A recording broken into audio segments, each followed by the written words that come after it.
கருப்பு கோதுமை நீங்கள் கேள்விப்பட்டிருக்கீங்களான்னு சொல்லுங்கள். ரொம்ப ரொம்ப உடம்புக்கு நல்லதான் இந்த கருப்பு கோதுமை. இது எனக்கு வந்து ஆக்சுவலி ரொம்ப புதுசாக இருந்துச்சு. கருப்பு கோதுமை பார்க்குறதுக்கு வந்து நம்ம நார்மல் முழு கோதுமை வந்து பிளாக் ஷேடில் இருக்குது. இந்த கோதுமை வந்து பஞ்சாபில் வந்து ஏதோ ஒரு ரீஜியனில் வந்து கல்டிவேட் பண்ணுறாங்கன்னு சொன்னாங்க. இது ஒரு உடம்புக்கு ரொம்ப நல்லது. மெயினாக antioxidants and immunity build பண்ணுறதுக்கு வந்து இது வந்து ரொம்ப நல்லதான். சப்பாத்தி போட்டுக்கலாம் அப்படின்னு சொன்னாங்க. ஸோ நான் முழு கோதுமையும் வாங்கினேன். தோசை மாவு அரைக்கிறதுக்கு ட்ரை பண்ணலாம் அப்படின்னு. அப்புறம் வந்து கருப்பு கோதுமை மாவுமே வாங்கினேன். சப்பாத்தி பிசைஞ்சிக்கலாம் அப்படின்னு சொல்லிட்டு ட்ரை பண்ணி பார்ப்போம் இது எப்படி இருக்குது டேஸ்ட் அப்படின்னு சொல்லிட்டு இது ஒரு 1/2 கிலோவும் இது ஒரு 1 கிலோவும் வாங்கினேன்.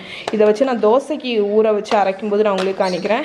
அநேகமாக அந்த தோசை வந்து பிளாக் கலரில் வரும்னு நினைக்கிறேன். ஸோ அதை ட்ரை பண்ணுறதுக்கு வேண்டி தான் நான் வந்து மெயினாக இது சோர்ஸ் பண்ணி வாங்கினது. ஓகே, ஸோ இதை பற்றின டீட்டெயில்ஸ் உங்களுக்கு ஏதாவது தெரியும் அப்படின்னா நீங்கள் வந்து எனக்கு சொல்லுங்கள். பட் அந்த ஷாப்கீப்பர் வந்து சொன்னது வந்து மெயினாக இது ரொம்ப உடம்புக்கு நல்லது. ஆன்டி ஆக்சிடென்ட்ஸ், அப்புறம் நிறைய அயனு, கால்சியம்னு நிறைய சத்தும் அதில் இருக்குது அப்படின்னு சொன்னாங்க. இப்போ நம்ம வந்து கருப்பு கோதுமை மாவு வச்சு நம்ம சப்பாத்தி வந்து விரிவிக்கலாம். சப்பாத்தி மாவு.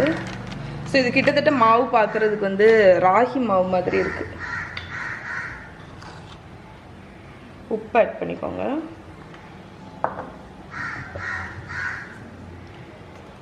தண்ணி ஊற்றி நம்ம நார்மலாக சப்பாத்தி மாவு வருவோம்ல அது மாதிரி வரலாம்.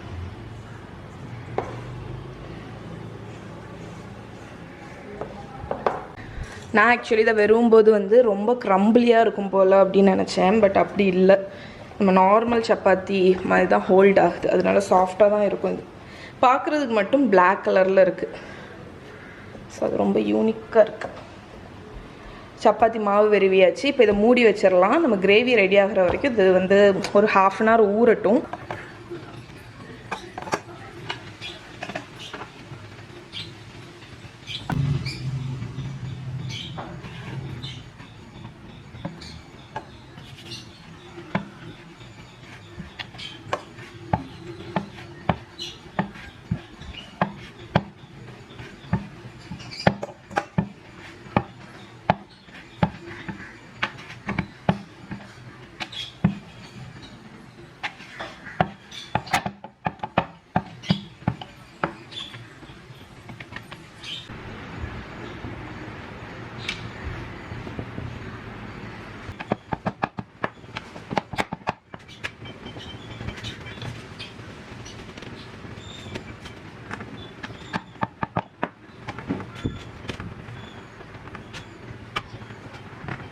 ஓகே ஃப்ரெண்ட்ஸ், நம்மளோட லன்ச் வந்து ரெடி ஆகிடுச்சு பாருங்கள். ஸோ கருப்பு சப்பாத்தி, ஆனியன் ரைத்தா அண்ட் நம்மளோட சோயா சாப் மசாலா.